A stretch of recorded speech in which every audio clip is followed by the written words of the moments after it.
pada kemana tuh? Kok lemah gitu? Oh puasa, Masya Allah. Harusnya makin puasa makin kuat. Apalagi hujan lagi adem gitu kan. Kita ulangi ya. Assalamualaikum warahmatullahi wabarakatuh. Waalaikumsalam warahmatullahi wabarakatuh. Masya Allah. Begitulah jawab salamnya penghuni surga insyaallah. Amin. Amin ya rabbal alamin. Alhamdulillahirabbil alamin. Wal 'aqibatu lil muttaqin wa la 'udwana illa 'alal zalimin.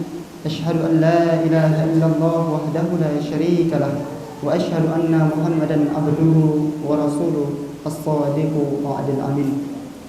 Rabbi shrah li sadri wa yassir li amri wahlul 'uqdatam min lisani yafqahu qawli. Alhamdulillah, segala puji dan syukur kehadirat Allah Subhanahu wa taala yang masih memberikan kita umur panjang, sehat, waktu luang untuk berkumpul rutin di setiap Senin dan Kamis, guna juga untuk mengintrospeksi diri kita, bermuhasabah diri kita. Alhamdulillah semuanya Allah mudahkan meskipun keadaan lagi hujan. Kebasahan nggak tadi datang dari asrama? Basah, nggak apa-apa, basah dikit biar luntur dosanya gitu kan? Insyaallah. Makanya kalimat syukur ini yang kadang orang mudah mengucapkan, mudah dikeluarkan, mudah dibicarakan, tapi sebenarnya kalimat syukur ini berat ketika kita melaksanakan. Kita menyuruh orang untuk bersyukur sangat mudah. Antum bersyukurlah, antunna bersyukurlah. Antunna bersyukur udah dikasih makan. Gampang kita ngomong seperti itu. Tapi membalas kalimat syukur ini kepada Allah itu yang membutuhkan perjuangan. Kita alhamdulillah Allah berikan kita berkumpul di satu tempat yang dimana sama-sama berjuang untuk menghafal kalamnya Allah. Dan ini kita harus patut bersyukur karena apa? Ini adalah orang pilihan-pilihan dari Allah. Kita adalah orang pilihan-pilihan dari Allah. Namun kita wajib memantaskan diri untuk menjadi keluarganya Allah, untuk menjadi penghafal Al-Quran. Menghafal Al-Quran sangat mudah. Menghafal mudah.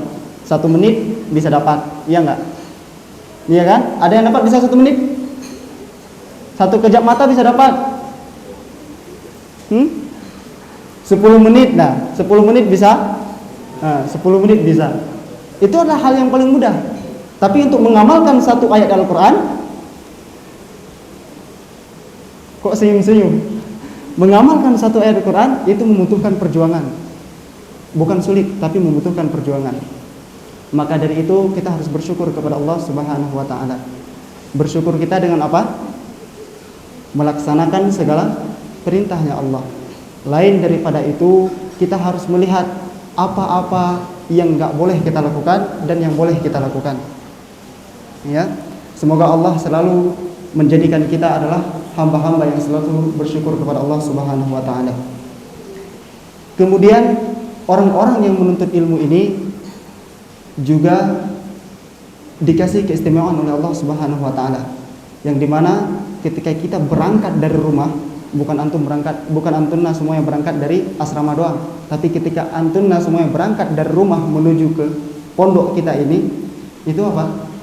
Sudah ada para malaikat yang membentangkan sayapnya. Itu karena apa? Itulah keistimewaan kita manusia. Rela para malaikat, ridho para malaikat itu membentangkan sayapnya, karena manusia yang menuntut ilmu adalah pewarisnya para nabi. Begitu juga dengan antunna semua. Bukan berarti hanya kewajiban bagi laki-laki bagi menuntut ilmu. Ya, kalian bisa mencontohkan Aisyah, bisa mencontohkan Khadijah, bagaimana lembutnya Aisyah, bagaimana kecerdasannya. Itu menjadi panutan antunna semua. Ya, jangan lihat zaman sekarang. Buka Instagram, lihat-lihat ada orang Astagfirullahaladzim itu menjadi contoh bagi kita. Nggak boleh. Tapi buatlah mereka untuk bisa mengikuti kita, bisa memahami mereka dengan pemahaman yang kita pahami. Kembalikan mereka kepada hakikatnya, bagaimana Islam sebenarnya, apa hukum-hukum dalam Islam. Itu tugas kita. Maka kemarin yang kita lakukan semua itu merupakan tujuan kita. Ketika antum semuanya liqaul ummah, bertemu dengan umat, disitulah tugas kita, memahami umat, membantu mereka, membersamai mereka, membuat mereka bahagia. Semuanya kemarin jumpa sama orang nggak? Semuanya jumpa sama orang atau bertamu? Atau langsung datang ke rumah, ketuk pintu, bertamu, assalamualaikum. Bertamu atau berjumpa? Dua-duanya, masya Allah, alhamdulillah. Nah, di situ tugas penting kita, di situ ada peran kita yang luar biasa. Ketika kita semuanya bisa mengajak orang untuk melakukan kebaikan, maka setiap orang yang melakukan kebaikan tersebut, kita juga mendapatkan hal yang sama seperti dia lakukan. Kemudian salawat dan salam kita kirimkan kepada baginda Rasulullah Nabi Muhammad sallallahu alaihi wasallam, kepada keluarga, sahabat, para tabi'in, tabi'ut tabi'in, dan juga kepada seluruh umatnya. Semoga kita mendapatkan syafaat di hari yaumil akhir nanti.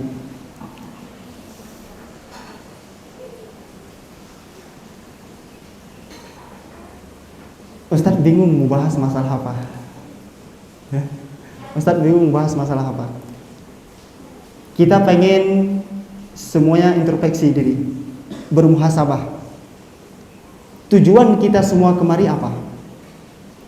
Kalau tujuan kita hanya sekedar menghafalkan Al-Quran, banyak tempat-tempat yang mereka menampung penghafal-penghafal Al-Quran. Di luar sana banyak orang-orang penghafal Al-Quran.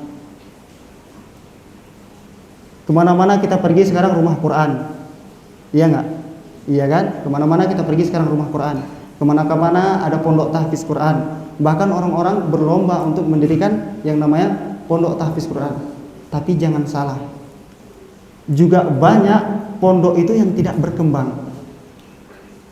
Juga banyak pondok-pondok itu yang sepi, gak ada manusianya, gak ada orangnya. Kenapa? Makanya dari itu bersyukur kita semuanya ada di sini, yang dimana ustadz-ustadz kita, ustazah-ustazah kita yang memang benar-benar mau mendidik kita, bukan sekedar memberi, tapi setelah memberi, membarengi, membersamai. Ya. Nah, kemudian tugas kita penghafal Al-Quran sangat berat. Bukan berat dalam artian susah, namun butuh perjuangan yang luar biasa. Karena apa? Penghafal Quran ini adalah keluarganya Allah. Bagaimana kita bisa menjadikan diri kita untuk memantaskan diri kita sebagai keluarganya Allah Subhanahu wa taala? Berapa ayat yang sudah kita hafalkan sekarang? Nah, ketika antum semuanya pulang ke rumah, gimana keadaan kita sama Al-Quran? Apakah sering seperti di pondok kita sama Al-Quran, atau malah sebaliknya, jauh dengan Al-Quran? Hah? Ada yang berani jawab? Seandainya kita jauh dengan Al-Quran, berarti ada yang salah ketika niat kita menghafal Al-Quran kemarin. Ya, maka yang sangat penting diperhatikan itu adalah niat. Dan niat itu setiap saat bisa berubah. Setiap saat bisa berubah. Maka niat ini perlu diperhatikan. Setiap antum berangkat dari asrama kemari, dari rumah kemari, dari setiap antum semuanya belajar, itu niat perlu diperbarui. Bisa jadi kita lihat orang di luar sana, ya kan, lagi ngaji di luar, kita besarkan suara biar kedengaran suara kita bagus misalnya. Itu udah membuat niat kita terbelok. Maka ini perlu diperhatikan. Ya. Banyak penghafal Al-Quran yang di sana, astagfirullahaladzim, akhlaknya di luar para penghafal Al-Quran. Bahkan mereka mudah dalam berbuat kemaksiatan, tapi menghafal Al-Quran. Sedih nggak? Sedih nggak? Dan pengalaman Ustaz, sekarang baru Ustaz merasakan yang namanya perjuangan dakwah. Ya, yang benar-benar kita berdakwah. Berdakwah bukan hanya untuk diri kita pribadi, tapi untuk keluarga kita, untuk masyarakat kita sekitar. Di luar sana itu masih banyak orang-orang Islam yang belum memahami Islam sebenarnya seperti apa. Coba Allah lihat keadaan di luar. Mereka masih banyak yang memakai pakaian-pakaian yang itu dilarang dalam Islam. Iya enggak? Ya tidak? Kok pada termenung toh? Ya, coba diperhatikan. Nah, dan ini sebagai tugas kita seorang dai dan daiyah, agar apa? Bisa memahami mereka semuanya, bisa mengajak mereka semuanya untuk kembali ke jalan yang Allah ridhoi. Ya. Kemudian santriwan dan santriwati yang insyaallah dirahmati Allah Subhanahu wa taala. Ini santriwan pada kemana ini? Yang lain? Di kamar. Ustaz cuman ingin baca buku yang Ustaz baca. Siapa pernah baca buku ini? Udah pernah baca belum?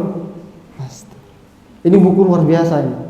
Insyaallah ketika semuanya bisa baca buku ini, semangat antum bisa muncul. Ya, ini cuma Ustaz berbagi dengan bacaan-bacaan yang pernah Ustaz baca. Jadi di pertama,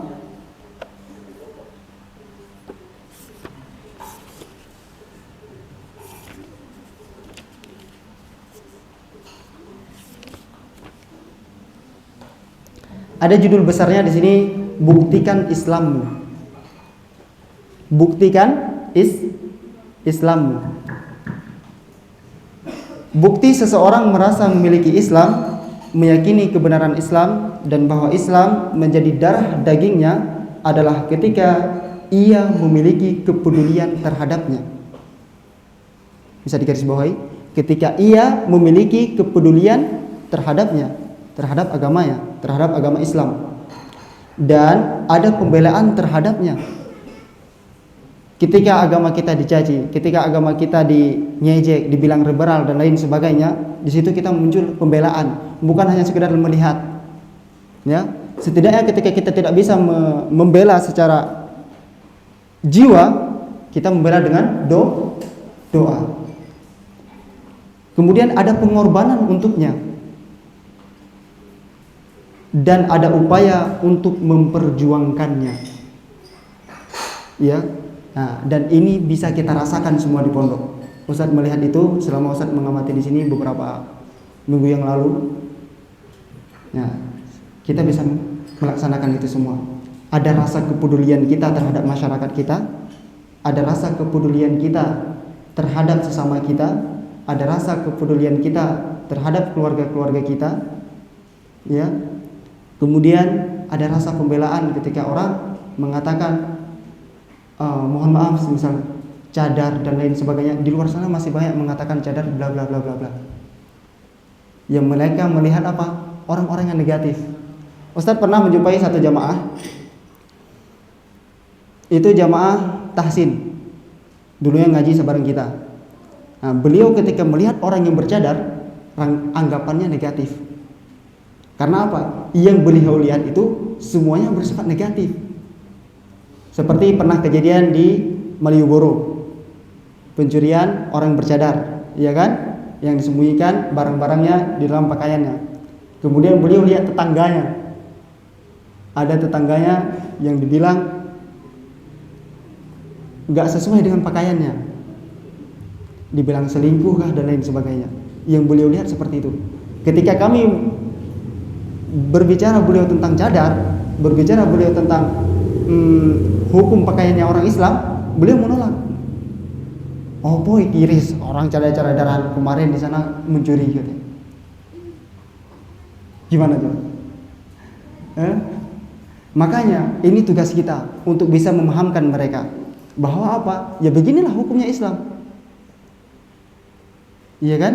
Beginilah hukumnya Islam. Ada banyak pendapat ketika orang memakai cadar seperti ini, orang yang tidak memakai cadar seperti ini. Ya. Dan itu tugasnya kita di sini sebagai dai-dai ya. Ketika semua yang antum keluar dari sini menjumpai orang seperti itu, pahamkan mereka, ajak mereka, rangkul mereka, buat sikap ramah kita kepada mereka. Jangan didiamkan. Nah, ini yang paling Ustaz perhatikan ya. Di sini kayaknya kita ada tetangga. Di sini Ustaz lihat kemarin ada adik-adik yang cewek 3 orang di sini, ya kan? Nah, lihat nggak di situ? Ya. Nah, pernah nggak antun semuanya perhatikan mereka? Pernah diajak nggak? Pernah diajak nggak? Pernah diajak nggak? Kok pada diem? Pernah diajak? Kalau pernah, alhamdulillah. Pernah nggak? Kalau enggak juga alhamdulillah, tapi perlu diusahakan. Iya, itu potensi kita itu. Ketika antum semua bisa mengajak mereka untuk bisa sholat, gimana? Apa yang kita dapatkan? Pahala kebaikannya yang kita dapatkan. Sedih kita lihat. Ya, saya lihat 3 orang di situ. Kalau Ustaz lewat itu biasanya gitu. Kan nggak mungkin kalau Ustaz yang ngajak. Mungkin saja kalau saya ngajak, tapi bahaya nanti, ya kan? Jadi seperti itu. Dan itu cara melihat juga hati kita bersih ataupun tidak. Kita ingin mengukur hati kita bersih ataupun tidak, itu bisa kita lihat dari cara seperti itu. Kepedulian kita terhadap saudara kita. Utsman bin Affan mengatakan apa? Jika kita merasa puas dengan Al-Quran, gimana? Ya kan? Merasa belum puas dengan Al-Quran, merasa puas atau belum puas? Merasa puas atau belum puas? Merasa belum puas dengan Al-Quran, iya kan? Merasa belum puas dengan Al-Quran, maka itu adalah intinya kita bisa duduk lama-lama dengan Al-Quran, merasa nggak cepat puas gitu, terus bersama Al-Quran, itu adalah hal yang baik. Tapi semisal ini, Ustaz contohkan ya. Ini kita semuanya lagi puasa, ya, kita lagi puasa. Kita nanti buka puasa bareng di luar. Terus ada yang lewat di sana, ibu-ibu sama anaknya, udah kayak mohon maaf seperti pengemis lah kita bilang.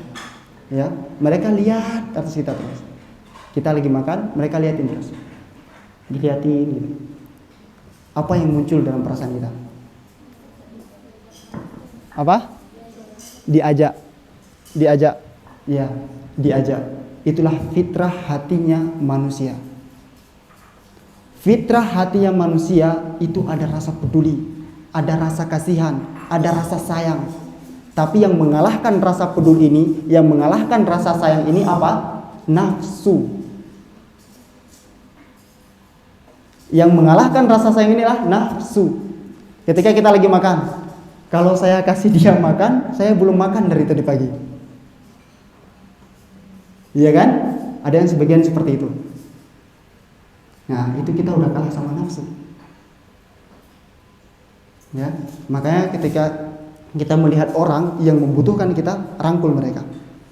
Buat mereka nyaman dengan kita. Buat sikap ramah kita kepada mereka.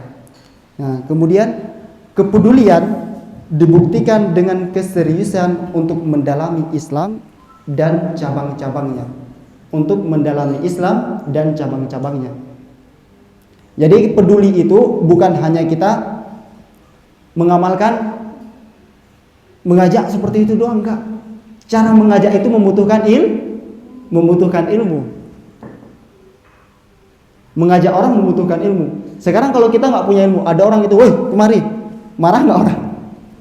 Marah nggak orang? Tapi kita berjumpa sama orang, assalamualaikum, dari mana ibu, semisal,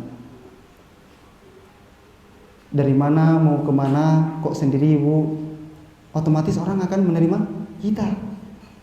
Nah, itu rasa kepedulian itu dilahirkan, ya, dan itu membutuhkan ilmu. Makanya tempat kita belajar di sini. Sekarang kita belajar plus mengamalkan. Ya. Jangan sekedar kita belajar. Udah berapa tahun di pondok? 8 tahun. udah berapa kali hafal Quran? Udah 2 kali tasmi 30 juz. Misal.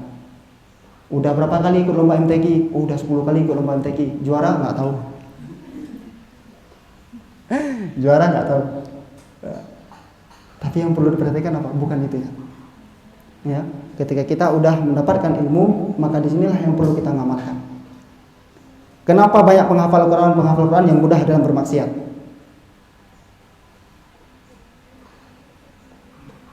Karena mereka sudah menghafal tapi tidak berusaha untuk mengamalkannya. Sekarang banyak gelar penghafal Quran. Tahfiz 30 juz, tapi pas dites, oh enggak, saya kemarin cuma setoran doang. Benar nggak? Nah, alhamdulillah ini tidak di kita dan semoga tidak ada. Ya, semoga kita semuanya mungkin, amin, insyaallah. Dan perlu ketika mungkin ini perlu jaga, ya, perlu dijaga, lahirkan rasa peduli antum terhadap Al-Quran. Jadikan Al-Quran itu sebagai sahabat pertama antum. Ya, jadikan Al-Quran sebagai sahabat kita yang pertama. Di luar daripada Al-Quran, tunggu dulu. Al-Quran nomor utama. Ya, ada teman yang ngajak misalnya. Ada teman misalnya yang ngajak untuk bermain ketika kita antum semuanya pulang ke rumah tapi belum murojaah, ya murojaah dulu. Rasakan, timbulkan rasa kepedulian itu di Al-Quran dulu. Ya, timbulkan rasa kepedulian itu di Al-Quran dulu. Kemudian lembaran sejarah dipenuhi oleh kisah kegigihan para ulama dalam mencari ilmu. Sejak pertama terkena sentuhan Islam, seperti Jabir bin Abdillah yang rela menempuh 1 bulan perjalanan untuk mengecek keakuratan satu hadis. Ya. Untuk mengecek 1 hadis, tapi menempuh perjalanan yang sangat lama, yang sangat luar biasa. Semuanya di sini yang paling jauh dari mana? Dari mana? Ternate, yang paling jauh dari Ternate. Ya. Nah, kita jauh-jauh kemari itu jangan sampai menyesalkan kedua orang tua kita, membuat orang kecewa. Membuat orang kecewa. Maka itu perlu yang tadi Ustaz bilang, niat. Ketika niat kita benar, insya Allah akan Allah mudahkan kita menjumpai orang-orang yang benar. Ya. Banyak pondok-pondok sekarang itu, mohon maaf, yang mereka mengejar bukan kualitas, tapi hanya sekedar kuantitas, gitu. Banyak pondok-pondok yang membangun bangunan besar-besar, ya kan? Di sosmednya bagus-bagus. Tapi ketika kita masuk ke dalam, loh, kok seperti ini? Kenapa? Karena pendidikannya yang nggak bertanggung jawab terhadap anak-anaknya. Sekarang semuanya di sini kita punya adik-adik sekitar warga sini. Ada yang cowok, ada yang cewek. Itu yang perlu kita kasih kepedulian kepada mereka. Kalau bukan kita yang mempedulikan mereka, siapa? Siapa yang mempedulikan mereka? Buktinya mereka sekarang seperti itu. Ya, ada orang tuanya, benar. Tapi kadang orang tua juga sibuk. Iya Kak? Kadang orang tua juga sibuk. Nah, disinilah lahirkan rasa kepedulian kita kepada mereka. Gimana cara dekat kita bersama adik-adik kita? Pahamkan mereka, ajak mereka sholat, ajak mereka untuk mengaji Al-Quran. Kemarin Ustadz pas liqaul ummah, ada yang kenal Ibu Sepi? Sepi. Ada yang kenal Ibu Sepi? Ada yang kenal Ibu Sepi? Ada? Katanya Ibu Sepi sering lihat semuanya kalian jalan lewat sana katanya. Ya. Ustadz jumpa beliau kemarin. Pas kebetulan berjalan, jumpa. Beliau bawa sapu. Ya kan? Terus kita sapa. Mau kemana Ibu? Oh, mau ke kuburan katanya. Ya, mau ke kuburan katanya. Oh, ini mau kemana? Mau jalan-jalan doang gitu kan. Nah, terus kita ajaklah ngobrol. Ya udah Bu, ayo kita bantu gitu kan. Beliau merasa senang. Enggak apa-apa Mas, nanti kotor. Lihat pakaian kita bagus-bagus gitu kan. Pakaian udah pakai peci, baju koko kan. Enggak apa-apa Mas, kotor. Udah enggak apa-apa Bu. Emang untuk kotor ini dibawa anak-anak emang untuk kotor. Ustaz bilang kayak gitu, dibawa anak-anak untuk kotor. Udah kita barengi kuburan. Kita bersihkan kuburan bareng sama beliau. Ya. Sampainya apa? Beliau curhat. Mas Haris, saya itu udah 2 bulan nggak pernah keluar rumah, kata. Maksudnya nggak pernah keluar rumah, nggak pernah jalan-jalan ke rumah tetangga, nggak pernah ngapa-ngapain gitu beliau. Cuman turu, gitu kan? Turu bangun gitu. Gitu doang. Benar. Beliau bilang gitu. Lah ibu nggak ngaji bu? Ya saya ngaji sih mas, cuman baca yasin doang. Gitu. Kata beliau. Ke rumah tetangga nggak pernah lagi. Kenapa kata beliau? Saya nggak males ke rumah tetangga kata. Karena di rumah tetangga itu bisa suka menggibah orang. Nah, ini penyakitnya ibu-ibu. Ya, ini penyakitnya ibu-ibu. Dan besok antuna semuanya calon ibu-ibu. Ya, nah, ini jangan sampai kejadian di kita. Besok antuna semuanya calon ibu-ibu.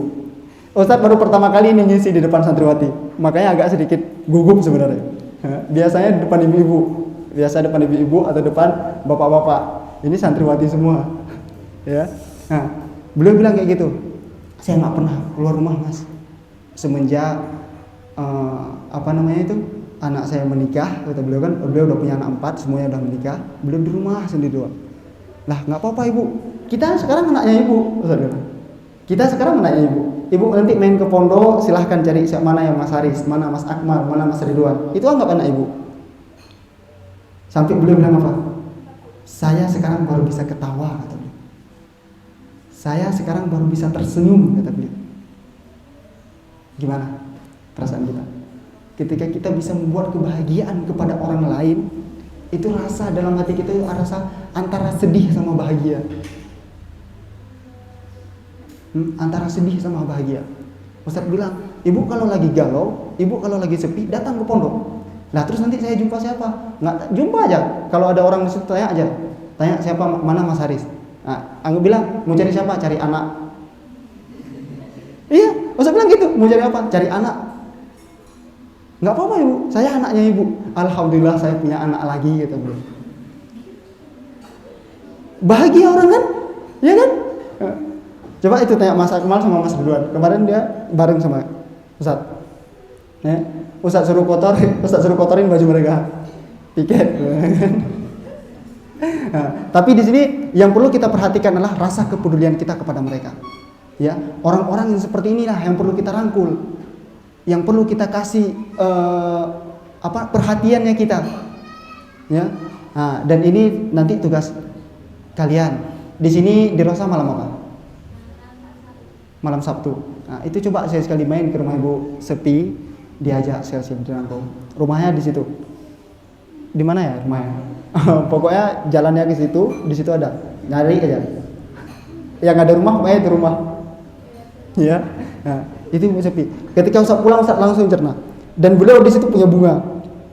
Kan beliau bilang nggak pernah keluar rumah, terus beliau gimana cara memakan? Ya kan? Ustaz ingat kayak gitu. Terus saya bilang Mas Ridwan, ini prospek untuk kita bantu beliau menjualkan bunga beliau, dan beliau bagus untuk rawat-rawat bunga. Kalian punya kesempatan belajar untuk ke sana. Ya. Belajarlah coba ke sana. Beliau ramah banget orangnya, kok. Dan beliau setiap hari katanya kalau galau itu sore langsung ke kuburan, bersihin kuburan. Perhatian beliau ke rumah terakhirnya. Bukan rumah terakhir beliau doang, tapi rumah terakhir kita. Ya, sebesar apapun rumah kita, besok rumah terakhir kita di situ. Maka yang perlu diperhatikan adalah amalan kita. Hafalan belum tentu membuktikan. Ketika kita sudah menghafal, kita butuh namanya perjuangan untuk menjaga, untuk istiqomah. Ya, bisa dipahami ya? Masya Allah, alhamdulillah. Nah, santri Wan dan santriwati yang insya Allah dirahmati Allah Subhanahu wa Ta'ala. Ustadz ceritakan pengalaman saya ya. Ustadz pernah menjumpai akhwat 2 orang yang mereka sama-sama berjuang menghafalkan Al-Quran dari nol. Menghafal Al-Quran selama 2 tahun. Dan mereka menghafalnya tenang, nggak pernah terburu-buru. Lihat teman Rena setoran nih, setoran ada yang cepet ada yang enggak. Biasanya kan gitu.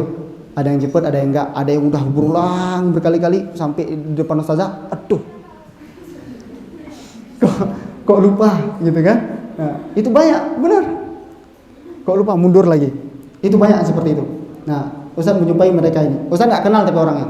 Ustaz cuma tahu namanya waktu itu. Cuma tahu namanya doang. Tapi nggak kenal orangnya. Karena orangnya memang kalem. Dan nggak pernah dikenal sama cowok. Ya, menghafal Quran 2 tahun menghafal. 2 tahun mereka menghafal dan sama-sama selesai. Yang satu selesainya terakhir. Yang satu selesainya terakhir. Ketika semua teman-temannya dicek setoran, semuanya udah pada selesai.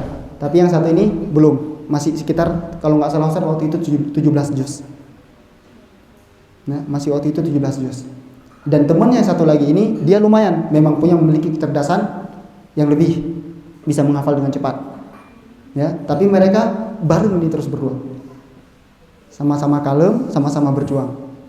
Ya. Nah, ketika mereka menghafal seperti itu, 2 tahun mereka menghafal, selesaikan 2 tahun, kemudian mereka pengabdian 1 tahun. Pengabdian mereka 1 tahun, tempat yang sama. Bahkan pulang ke rahmatullah dalam keadaan yang sama. Waktunya enggak lama. Mereka selesai 2 tahun, mereka pengabdian setahun. Ya, mereka ngurus santri, mereka memberikan ilmunya kepada santri-santri mereka. Selesai daripada itu, pas corona kemarin, mereka sakit. Yang satu sakit lambung, yang satu sakit dada. Orang Kebumen sama orang Purwokerto. Ustaz nggak kenal sama mereka. Ustaz kenal sama adiknya mereka, ada yang cowok, dulu pernah di pondok juga, tapi cuma sebentar, belum pernah jumpa. Yang jumpa teman Ustaz. Nah, kan? Nah, waktu itu kita jumpa bareng mereka. Jadi pas corona itu mereka baru diketahui sakit sama keluarga. Keluarga mereka nggak tahu sakit. Selesai mereka pengabdian 1 tahun, mereka pulang ke rumah, mereka sakit, itu keluarga nggak ada yang tahu mereka sakit, udah lama nggak ada yang tahu. Kata dokter, ini penyakit udah lama.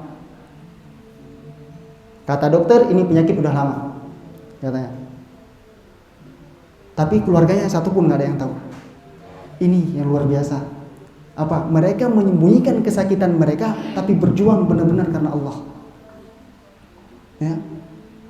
Mereka berjuang benar-benar karena Allah. Mereka berusaha untuk menjadi memang penghafal-penghafal Quran karena Allah. Ketika Ustadz dengar kabar jam 10 malam, kami dengar kabar jam 10 malam. Awalnya ada kabar orang Kebumen, tapi kami nggak bisa datang karena waktu itu dia dianggap corona. Dan yang Kebumen ini luar biasa. Ya, yang Kebumen ini sebelum dia meninggal, dia minta sama orang tuanya, Pak, minta saya Al-Quran. Dan dia murojaah sambil meluk Al-Quran 5 lembar. Dia bisa murojaah sambil meluk Al-Quran cuma 5 lembar. Mau lanjut lagi nggak sanggup nafasnya. Ini orang tuanya yang ceritakan. Kami nggak kenal. Waktu itu yang ziarah, yang ke rumah akhwat satu mobil, Ustadz bareng teman pakai motor. Itu setelah dari Purwokerto kita pulang ke Kebumen. Ya. Nah, waktu itu bapaknya cerita, sebelum dia meninggal, dia minta menghafal murojaah.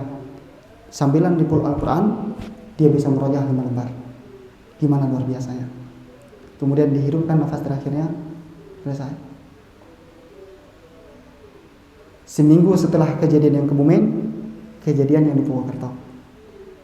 Jaraknya cuma seminggu, gak lama. Mereka berjuang dari awal, berjuang bersama, kemudian pengabdian bareng, ketika pulang ke rahmatullah juga bareng. Dalam keadaan sakit, dan sakit itu kita tahu. Sakit itu apa? Cara Allah menggugurkan dosa-dosa kita. Iya kan? Cara Allah menggugurkan dosa-dosa kita. Dan masih muda, umurnya masih 22 tahun. Belum menikah. Allah sayang kepada mereka. Ya. Kemudian yang Purwokerto, gitu juga. Kami dapat kabar jam 10 malam, kami berangkat dari pondok jam 10 malam pakai motor. Cuma berdua sama teman awalnya. Yang akhwat besoknya pergi pakai mobil. Kami nggak kenal, tapi nggak tahu kenapa terikat hati kami ini untuk coba datang ke rumah. Jujur Ustaz nggak kenal, bahkan nggak pernah Ustaz lihat. Tapi yang mengikat hati kami kenapa? Karena Al-Qur'annya. Ini yang bisa membuat kami apa? Wah, kita kayaknya bukan penghafal Quran ya. Kami merasa seperti itu. Kita kayaknya bukan penghafal Quran ya. Ini dia benar-benar dijaga loh sama Allah. Udah berjuang 2 tahun, terus pengabdian setahun, itu kan belum jauh sama Al-Quran. Antumnya semuanya pengabdian 1 tahun, itu masih bareng sama Al-Quran. Setelah pengabdian beberapa bulan, Allah ambil. Maka ini perlu antum introspeksi diri, perlu bermuhasabah diri. Benar enggak kita benar-benar cinta sama Al-Quran? Atau sekedar cuma megang-megang Quran, jalan kemana-mana, saya penghafal Quran. Jangan sampai ini ada kejadian di antara kita, ya. Jangan sampai cuma sekedar kita wisuda hafiz 30 juz, hafidhah 30 juz, 2 bulan setelah itu wallahu a'lam. Ya, ini yang perlu diperhatikan. Kesungguhan ini tidak jauh dengan niat kita. Ketika niat kita benar, Allah itu akan membantu kita sesuai dengan niat kita. Kesungguhan itu akan terlihat sesuai dengan niat kita. Tetapi ketika ini hilang, niat nggak benar, ya sekedar orang lihatnya cuma sekedar serius, cuma sekedar setoran, tapi nggak pernah lengket dalam hati kita. Ya, ini bahaya penghafal Quran. Makanya kenapa dibilang di akhir zaman nanti banyak penghafal Quran yang zalim.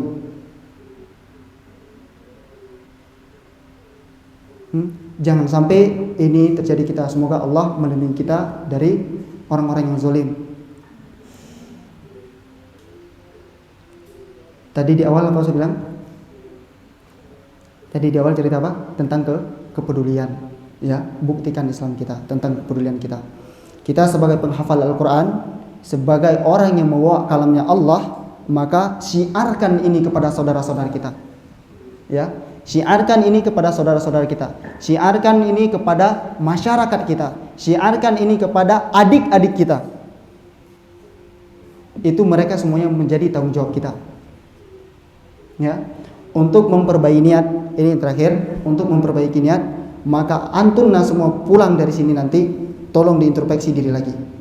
Ya, antum bermuhasabah diri antum lagi. Tentukan mimpi kita. Antum punya tujuan enggak kemarin? Punya tujuan enggak kemarin? Ini kalau ditanya tujuan kadang bingung. Ya kan? Ditanya tujuan kadang bingung. Ada mungkin sebagian dari kita dipaksa sama orang tua. Ada mungkin karena melihat motivasi teman-teman menghafalkan Al-Quran. Ya, ada yang seperti itu. Nah, tapi yang perlu kita ketahui, ketika semua kita kemari, kita adalah pilihannya Allah. Ya, kita adalah keluarganya Allah. Tugas kita adalah memantaskan diri menjadi keluarga Allah.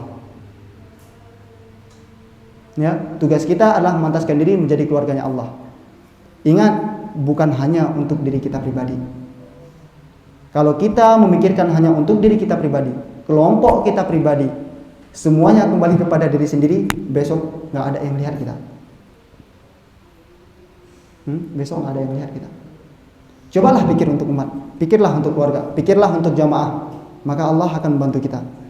Kita memberi berarti kita diberi. Ya, intinya buatlah mimpi, buatlah cita-cita.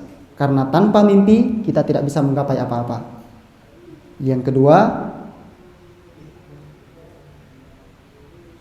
buatlah dengan rasa cinta. Munculkanlah dengan rasa cinta. Karena tanpa ada rasa cinta, kita tidak bisa merasakan apa-apa. Ya, cintai apa yang sedang antum lakukan sekarang. Cintai diri antum sebagai penghafal Al-Quran. Cintai diri antum sebagai keluarganya Allah. Ingat, tanpa mimpi kita tidak bisa mencapai apa-apa. Tanpa cinta kita tidak bisa merasakan apa-apa. Dan yang paling terakhir, yang paling penting, tanpa Allah kita bukan apa-apa. Ya, itu bisa dicerna. 3 kata itu bisa dicerna nanti.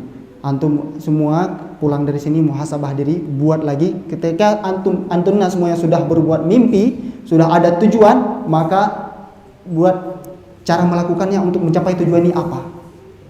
Saya berjuang harus seperti apa? Apakah saat ini saya masih banyak tertawa-tawa? Apakah saat ini saya masih banyak jalan-jalannya? Bisa dipahami ya? Alhamdulillahirabbil alamin. Ini kok pada termenung doang? Hah? Antara sedih atau memang cuman sepanung gitu ya? Nah, itu yang perlu dipahami ya. Nah, semoga dari cerita-cerita yang Ustaz ceritakan tadi itu bisa membangkit semangat kita pribadi, semangat semuanya kita di sini, dan semoga Allah memberkahi ilmu kita. Dan jangan lupa bersyukur kepada Allah, karena Allah berfirman di dalam surah Ibrahim ayat ke-7, wa id tadzana rabbukum la in syakartum wa la in kafartum inna adzabi lasyadid. Ya, jadilah orang-orang yang bersyukur dalam segala hal, bukan hanya dengan materi, tapi dengan apa yang kita rasakan sekarang. Syukurlah kepada Allah, karena ketika kita bersyukur, Allah akan menambah nikmat-nikmat kepada kita. Ya, ujian yang datang kepada kita itu hanya untuk menguji diri kita. Benarkah kita melakukan sesuatu itu karena Allah atau hanya karena mengharapkan materi dan dipuji pujian manusia? Nah, semoga dengan ini semua bisa membangkit semangat kita sendiri. Kemudian yang ikhwan, ini yang lebih Ustaz harapkan lebih semangat lagi, ya, lebih semangat lagi, karena semuanya antum di sini pemimpin mereka, ya, antum di sini pemimpinnya mereka. Nah, jadi antum lebih semangat. Insya Allah tidurnya bisa dikurangi, gitu kan? Main-mainnya bisa dikurangi. Nah, kita semuanya berjuang di sini, berjuang bareng, ya. Kita semuanya berjuang bareng, berjuang bersama, berjuang untuk jamaah. Nah, alhamdulillahirabbil alamin. Mungkin hanya ini yang Ustaz bisa sampaikan, lebih dan kurangnya Ustaz mohon maaf. Tadi Ustaz buat tulisan banyak benar, tapi yang baca bukan yang ini malahan. Ya, alhamdulillah. Ada pertanyaan sebelum kita tutup? Ya, silakan. Kalau nggak bisa saya jawab, nanti saya jawab. Gimana?